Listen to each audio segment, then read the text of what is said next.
El día de hoy ya sabemos que continuamos nuestra serie acerca de la vida de David. La vida de David. Esta serie se llama Vida de un Rey. Y hoy vamos a hablar de algo, de una palabra un poquito pesada. De algo que tal vez lo decimos con frecuencia, pero a veces no realmente lo decimos con la intensidad o con el corazón verdadero. Cuando nosotros pensamos de la palabra perdón, cuando pensamos en esa palabra perdón, ¿cuáles son las cosas que llegan a nuestra mente? Tal vez dolor, tal vez traición, tal vez engaño, tal vez venganza o rencor o alguna especie de dolor, porque cuando pensamos en perdón sabemos de que es que tenemos que perdonar una falta que nos hicieron a nosotros, ¿verdad? ¿Cuántos han cometido un error que han necesitado perdón? Ok, muy bien, ok, está bien. Entonces no solamente fui yo, muy bien. Así que siempre que pensamos en esa palabra de perdón, siempre pensamos en el ¿por qué? ¿Por qué hay que perdonar la falta que me hicieron? Y yo creo que Dios quiere a veces librarnos de la esclavitud que causa el perdón por los sentimientos que crea. Déjenme le repito lo que acabo de decir ahí. A veces nosotros, por falta de perdón, nos aprisionamos y entramos en cárceles de emociones simplemente porque no soltamos, no dejamos. Ese disgusto, esa amargura que sentimos porque se nos hace tan difícil perdonar. Y a veces sí decimos de la boca para afuera, te perdono. Pero en el corazón todavía hay como falta, como algo. Usted no sé si le ha pasado. Mire, en la casa, yo creo que tal vez sea mucha información, pero en la casa, yo porque no he comprado un detergente, pero en la casa nosotros tenemos una nevera que tiene una mancha.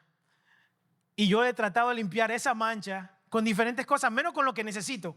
Porque lo que pasa es que no he ido a la tienda a comprar lo que necesito. Yo sé lo que necesito. Pero yo le echo agua, no se quita con el agua obviamente. Le he echado muchas cosas, pero no le he echado lo que necesita. Y la mancha sigue ahí. Yo llego a la casa y me mira, yo la miro y nos saludamos. Ya casi somos bueno, ¿cómo estás? Ahorita te quito y aquí estoy todavía. No pasa nada. Y a veces el perdón es de la misma forma, porque nosotros tratamos de perdonar de la boca para afuera y decimos cosas, pero no hemos todavía hecho lo que era necesario.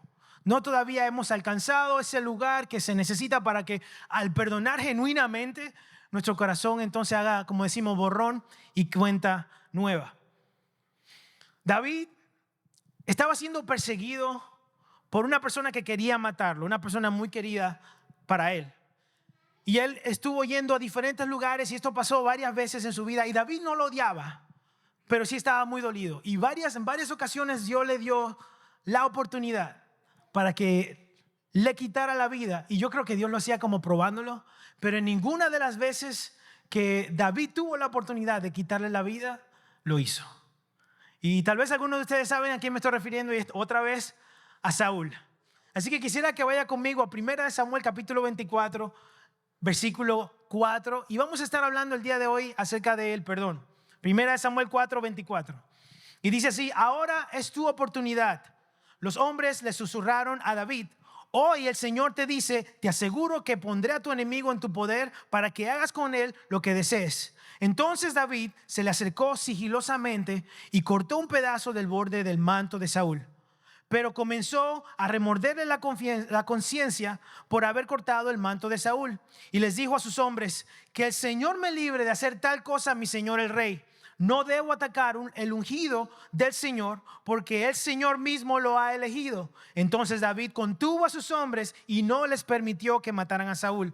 Después de que Saúl saliera de la cueva para seguir su camino, David salió y le gritó: mi señor el rey. Cuando Saúl miró hacia atrás, David se inclinó hasta el suelo delante de él. Entonces le gritó: ¿por qué le haces caso a la gente que dice que quiero hacerle daño? Este mismo día puede ver con sus propios ojos que no es la verdad.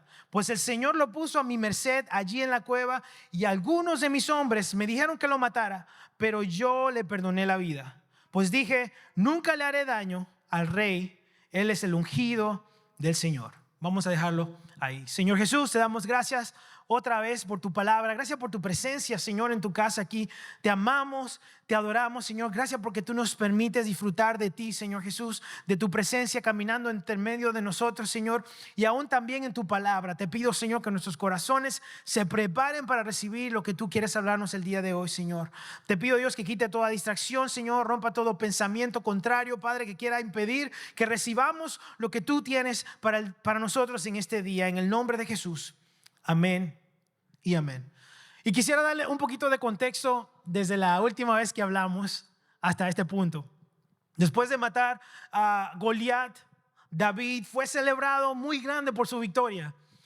Cuando llegó al pueblo, la gente decía, Saúl mató a sus 1000, pero David mató a sus 10,000.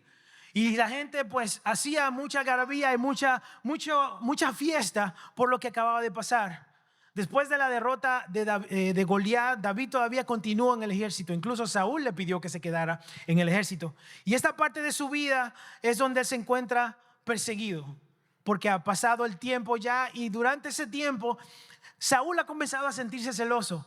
La gente cree que desde el momento que peleó, no la gente cree, perdón, los eruditos, no cualquier gente, los eruditos o los historiadores creen que desde el momento que él peleó con Goliat hasta este momento que está siendo perseguido por Saúl, pasaron aproximadamente unos 5 a 7 años.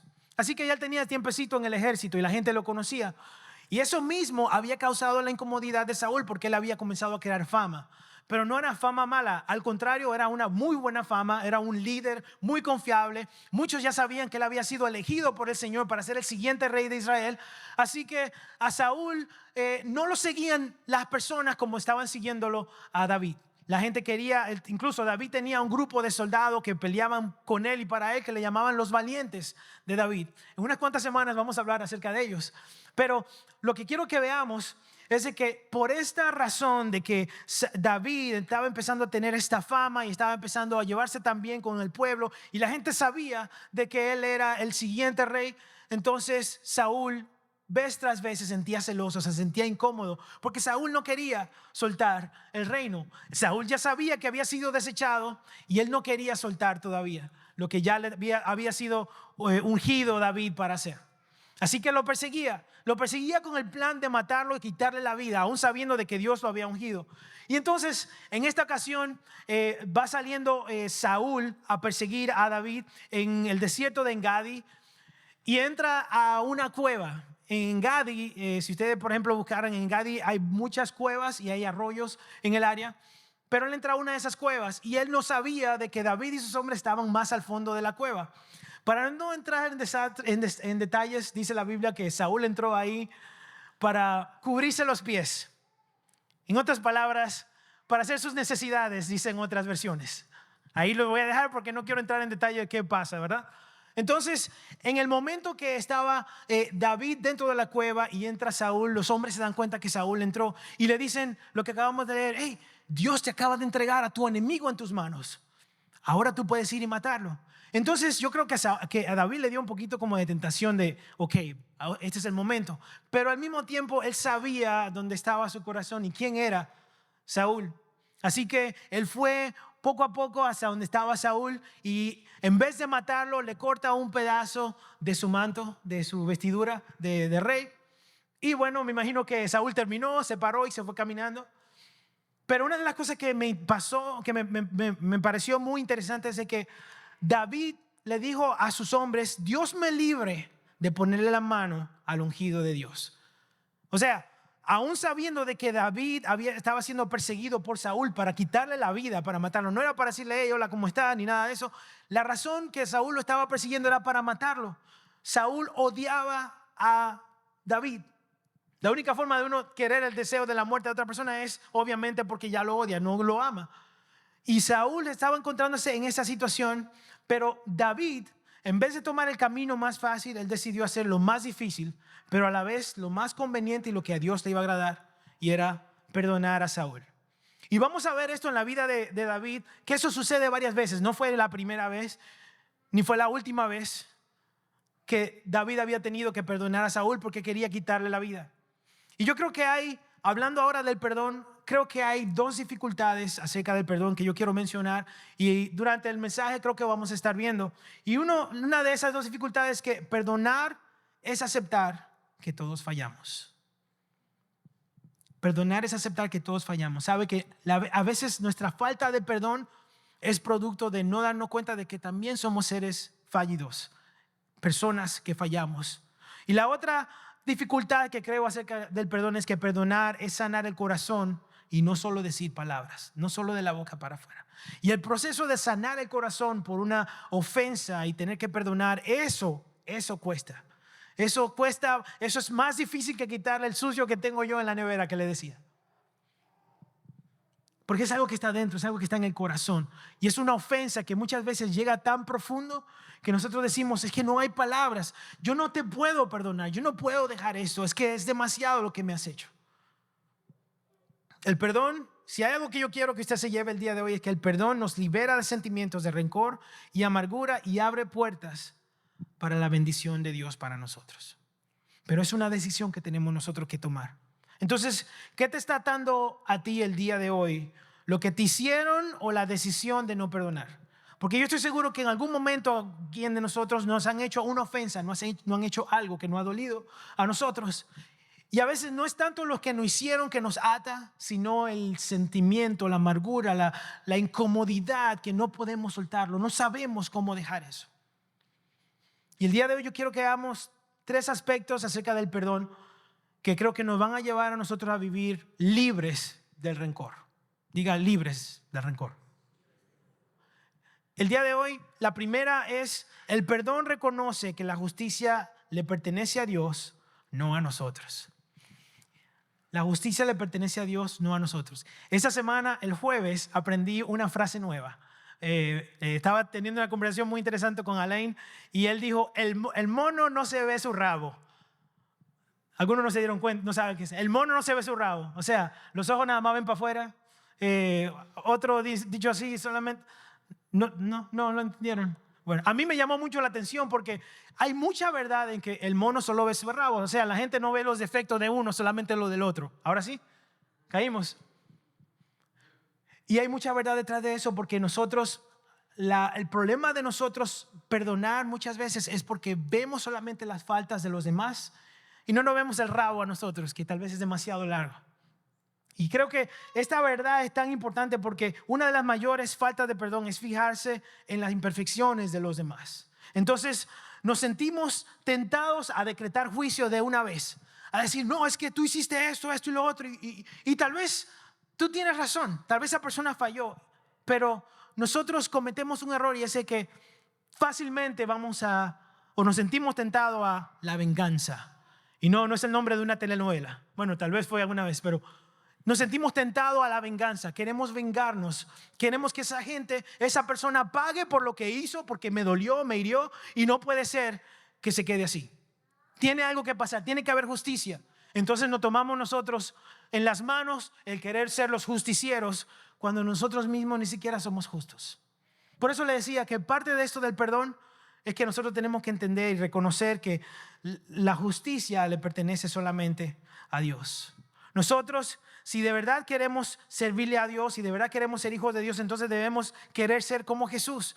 Si ha existido alguien que podría acabar con todos sus enemigos, que le hicieron daño, que lo torturaron, que lo mataron y no lo hizo, fue Jesucristo. Él tenía el poder para acabar con todos ahí en ese momento sin ninguna objeción. Dios hecho carne tenía el poder para hacerlo, pero Él no lo hizo porque Él prefirió llevar el castigo nuestro, la justicia que deberíamos haber recibido por nuestras faltas, la llevó Él. ¿Y sabe qué recibimos nosotros? Perdón. Nosotros fuimos perdonados y alguien más llevó la consecuencia de nuestro pecado. Eso fue lo que hizo Jesucristo. Así que no está en nuestras manos hacer la justicia. Tenemos que saber que está en las manos de Dios. Y parte de perdonar a alguien es entender de que esa persona, como dicen, le viene lo suyo, pero que no venga de ti, deja que venga de Dios. Porque nosotros somos injustos también. Si la ofensa tal vez sea legítima y merece justicia, no tratemos nosotros de ser los justicieros, porque somos personas que también somos injustos. Dejemos todo en la mano de Dios.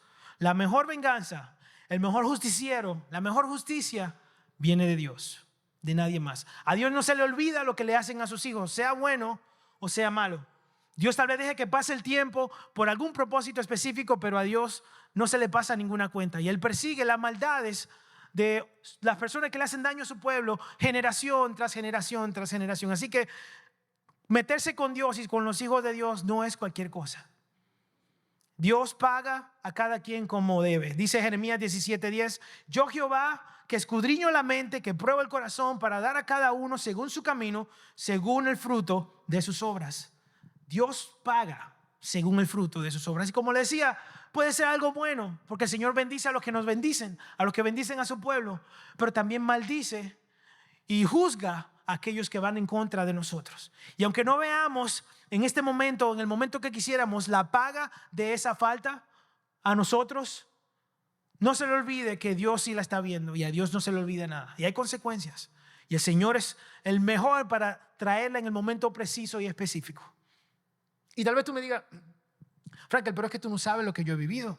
Tú no sabes el daño que me han hecho. Tú no sabes el dolor que me han causado. Y tal vez sí tengamos cierta razón, cierto punto de que las personas que nos hicieron daño tal vez necesiten un escarmiento, necesiten que le paguen, que le pase algo, tal vez, pensamos nosotros. Pero la diferencia entre esa persona y tú es que pecaron diferente, pero siguen siendo pecadores. ¿Me doy a entender?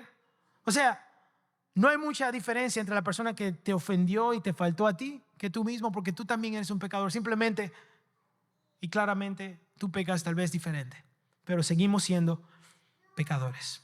David había sufrido, él había tenido que dejar su casa, su familia, había tenido que irse con sus hombres al desierto, corriendo porque Saúl lo estaba persiguiendo para matarlo. Y Saúl, sabiendo que podía matar o que quería matar, a David, David no tuvo eso en cuenta para tener como represalia el pagarle de la misma forma. La única razón que Saúl tenía para perseguir a David era de que él iba a continuar o iba a ser el siguiente rey de Israel y que Dios estaba con él y ya no estaba con Saúl. Y esa amargura llevó a Saúl a no querer ceder su trono en ningún momento hasta que, bueno, más adelante veremos la muerte de Saúl. El día de hoy obviamente no, pero creo que David se sintió tentado a matar a Saúl en ese momento, pero no lo hizo. Creo que él reaccionó rápidamente y se dio cuenta, porque cuando él le cortó el borde de la túnica, él le dio remordimiento.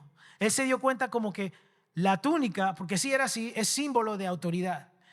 Y él sabía de que Saúl estaba en el trono y él era el ungido de Dios. Y el reino de las personas que son ungidas por Dios, solamente la muerte se lo debe o se lo puede quitar. Entonces, él sabía de que no era en sus manos que estaba el quitarle la vida al ungido, porque él todavía había sido una persona que Dios había elegido para liderar a su pueblo. Así que él sabe que eventualmente a Saúl le debe tener que llegar lo suyo.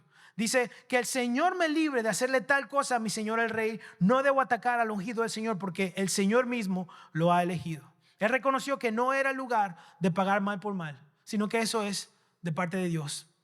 Y Saúl, entonces, uno puede pensar de que Saúl aprendió ahí tal vez la lección, porque si leemos más adelante, Saúl prácticamente dijo, oh, gracias por perdonarme la vida, etc. Pero 2 capítulos después, en el versículo 26, va otra vez a perseguir a David por la misma razón. Y esta no fue la única vez que David tuvo que perdonar a Saúl. Como le decía otra vez, en 1 Samuel en 1 Samuel capítulo 26 lo tuvo que hacer. Y David perdonó a Saúl por perseguirle y tratarle de matar. Y en el capítulo 26 vemos otra ocasión, donde en este caso Saúl está en el desierto de Zif y todo su ejército está, ya es al anochecer, están acostados, están durmiendo. Y David va al campamento otra vez porque quiere probar una cosa. Y quiero que veamos y pongamos atención aquí, porque el deseo de David de que entienda a Saúl, de que él ha tenido las oportunidades de matarlo, pero él ha optado no hacerlo, porque quiere que vea de que en su corazón no está ese odio ni ese deseo de dañarle a él, de hacerle esa falta a él. Dice en 1 Samuel 26, versículo 7, dice: entonces David y Abisai fueron directo al campamento de Saúl y lo encontraron dormido con su lanza clavada en la tierra junto a la cabeza. Abner y los soldados estaban dormidos alrededor de él. Esta vez, sin duda alguna, Dios te ha entregado a tu enemigo, le susurró a Abisai, otra vez diciéndole: Dios te acaba de dar la oportunidad otra vez para que lo mates. Déjame que lo clave en la tierra con un solo golpe de mi lanza, no habrá falta darle dos. No, le dijo a David, no lo mates, pues ¿quién quedará inocente después de atacar al ungido del Señor? Seguro que el Señor herirá a Saúl algún día, o morirá de viejo o en batalla. El Señor me libre de que mate al que él ha ungido, pero toma su lanza y la jarra de agua que está junto a su cabeza y luego vámonos de aquí. Como decía, David sabía que él podía vengarse de Saúl en cualquier momento. Él sabía que podía quitarle la vida, pero David, aún siendo tentado para hacerlo, él no tomó la venganza en sus manos, porque él mismo dijo: bueno, Dios en algún momento o él se muere de vejez o se muere en una batalla o algo le pasa, pero no está de mis manos tener esa venganza. Y yo quiero que nosotros pensemos eso también cuando nos vengan a hacer una falla, que sintamos de que alguien tiene que pagar por eso. Cuando nos cortan, que vamos manejando y alguien se nos mete en el medio y uno dice: Señor, llévatelo, por favor, ahora. Y uno intercede como para que se lo lleve y no pasa nada. El Señor tiene lo suyo a su momento. Tal vez algo va a pasar, pero nosotros no está de nuestra parte el pagar mal por mal, porque nosotros también necesitamos recibir el perdón del Señor. Entonces, el verdadero perdón te enseña a reconocer que la justicia y la venganza le pertenecen a Dios. Soltar nuestro derecho a vengarnos libera nuestro corazón y demuestra madurez espiritual. A medida que crecemos nosotros nos damos cuenta que la gente que se nos cruza en el camino y que quiere ofendernos, mientras crecemos espiritualmente decimos: de eso se encarga Dios, vas a ver. Acúsalo con tu mamá, Kiko, ¿se acuerdan de eso? Bueno, acúsalo con Dios. Dios hará justicia. Así que perdonar es soltar mi derecho a vengarme y confiar en que Dios hará justicia. Perdonar es soltar mi derecho a vengarme y confiar en que Dios hará justicia. Entonces, ¿a quién quieres juzgar hoy en lugar de dejarlo en las manos de Dios? Si yo le dijera que pensara en esa persona que te ofendió, que te hizo daño, que te faltó, ¿buscaría venganza o confiarías en la justicia de Dios? ¿Qué haríamos nosotros? Como dice Francine Rivers, una escritora, dice: el perdón no es una opción, es una orden. Si no perdonamos, no podemos ser perdonados. El perdón no es un sentimiento, es una decisión. Nosotros decidimos perdonar a alguien. Y no es fácil. Obviamente va a doler, va a ser difícil porque alguien nos ha hecho daño. Pero teniendo en cuenta de que la justicia es de Dios, entonces de ahí nosotros podemos partir para decir: bueno, se me hace difícil perdonar, pero lo tengo que hacer, lo voy a hacer. Porque el que no perdona, a él no se le perdona. Y otro aspecto que quiero que aprendamos el día de hoy con relación a eso de una vez es que el perdón se demuestra en acciones, no en las palabras nada más. El perdón se demuestra en acciones, no solo en palabras. El perdón viene de una decisión. Cada decisión que nosotros tomamos tiene una acción. Y si decimos que vamos a perdonar a alguien, entonces esa decisión tiene que mostrarse, tiene que verse de que hemos decidido realmente perdonar a esa persona. Y yo sé que en algún momento nos han ofendido y tal vez nosotros hemos perdonado ya a alguien. Pero tal vez nos hemos encontrado con que sí hemos perdonado de la boca para afuera, pero todavía nuestras acciones no muestran como que hemos perdonado a esa persona. En el capítulo 24, David le corta el manto y luego lo muestra públicamente a Saúl y a todos los que estaban ahí. Yo quiero que vean lo que pasa, porque yo no sé si al leerlo rápido nosotros nos perdemos de esos detallitos. David no tenía que cortarle el manto y presentarlo públicamente. Él podía en algún momento enseñárselo a Saúl secretamente y decirle: mira, yo casi te mataba, y se lo podía poner en la mano. Pero David necesitaba y David quería que todo el mundo viera de que él tuvo la oportunidad de hacerlo, pero no lo hizo porque él lo perdonaba, no secretamente, él lo perdonaba públicamente de atentar en contra de su vida. Y nosotros somos llamados de esa misma forma, de que nuestro perdón sea sincero y vaya con acción. Entonces, ¿qué acciones son las que yo estoy hablando? Entonces, ¿cómo perdonamos verdaderamente a la gente, a los demás? Y yo creo que el perdón, para un perdón verdadero es necesario el Espíritu Santo. No lo podemos hacer sin el poder del Espíritu Santo.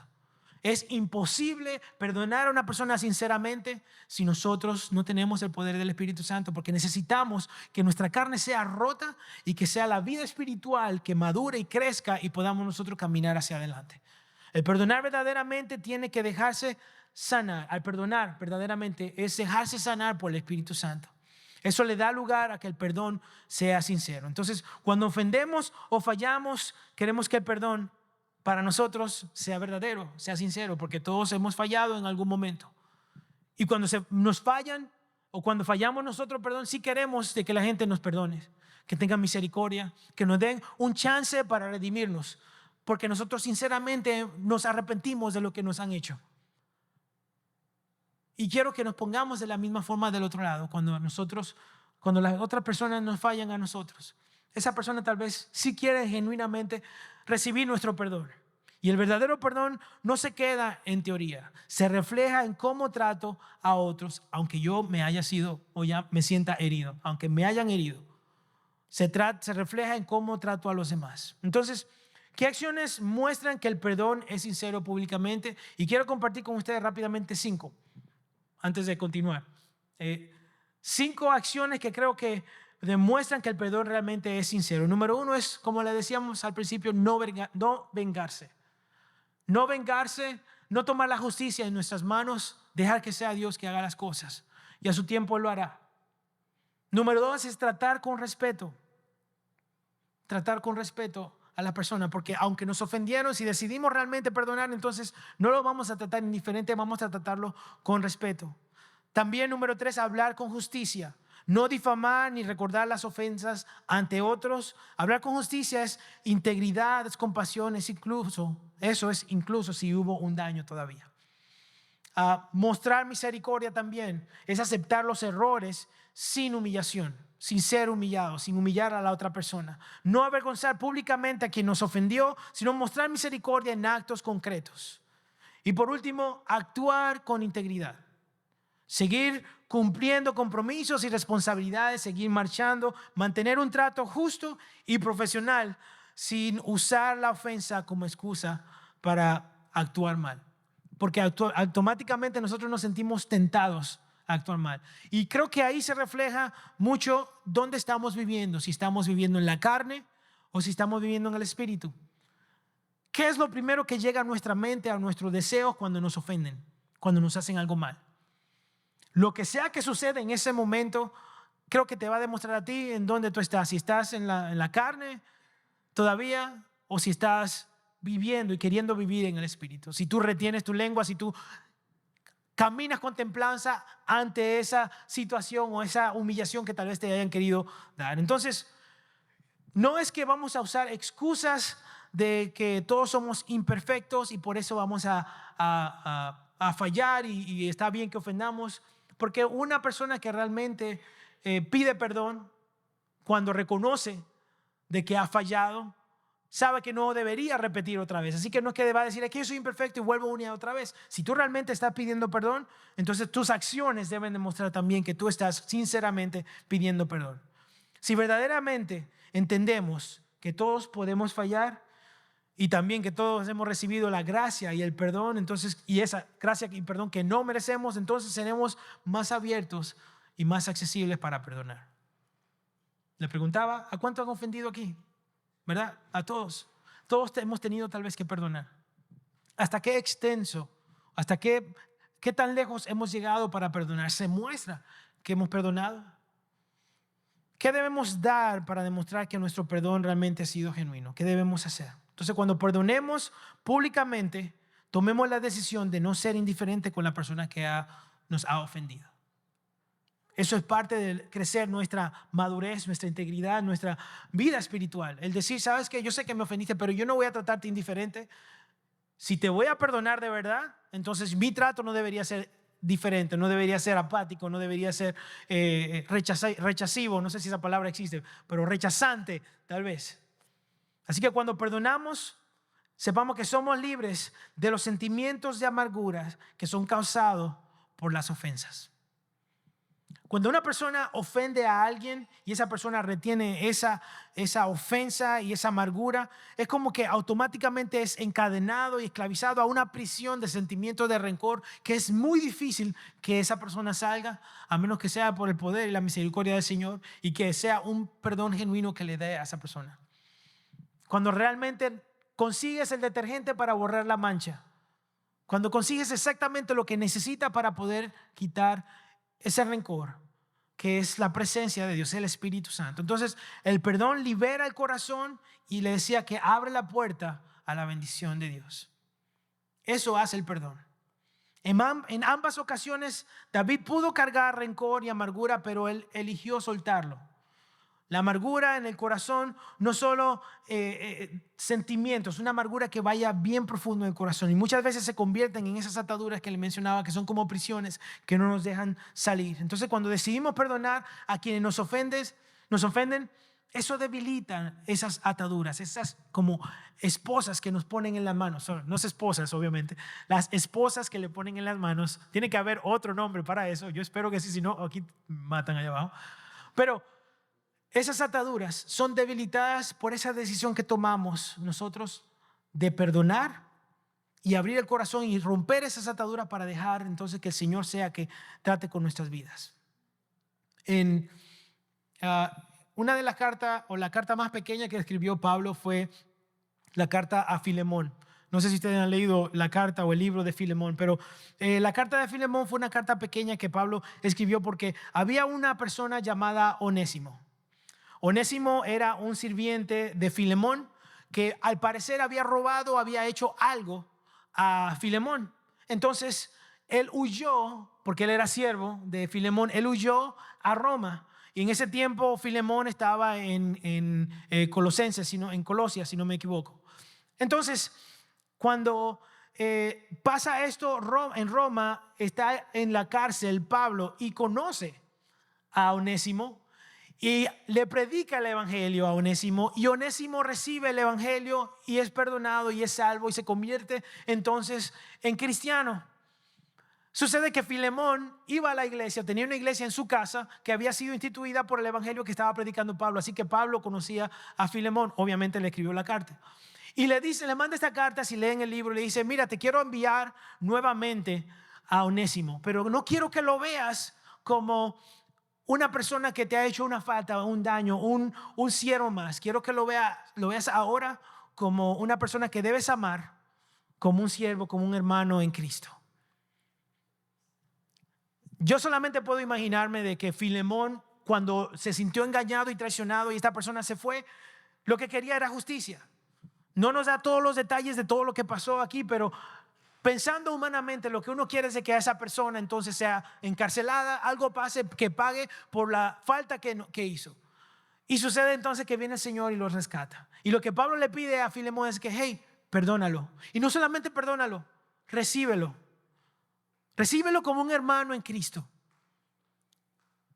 Si a nosotros nos fallaran de una forma tan dolorosa y tan quebrantable, una persona que tal vez no conoce del Señor y de repente conoce al Señor y nosotros ahora tenemos que también perdonarlo porque sabemos que debemos perdonarlo.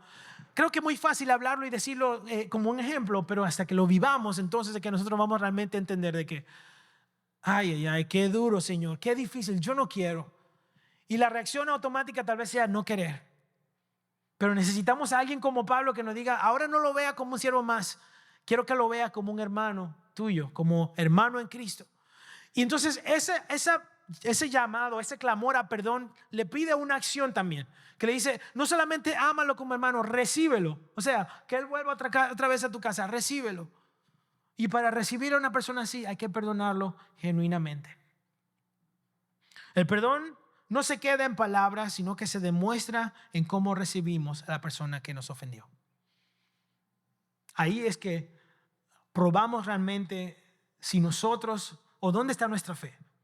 Si nosotros vamos a ser como Jesús. Decimos: ¿cuánto quieren ser como Jesús? Y decimos: amén, todo el mundo quiere ser como Jesús. Pues sabe que Jesús tuvo que perdonar a mucha gente que lo ofendía una y otra vez. Incluso le dijo a sus discípulos 70 veces 7. Y eso es muchas veces. Una falta, una y otra vez.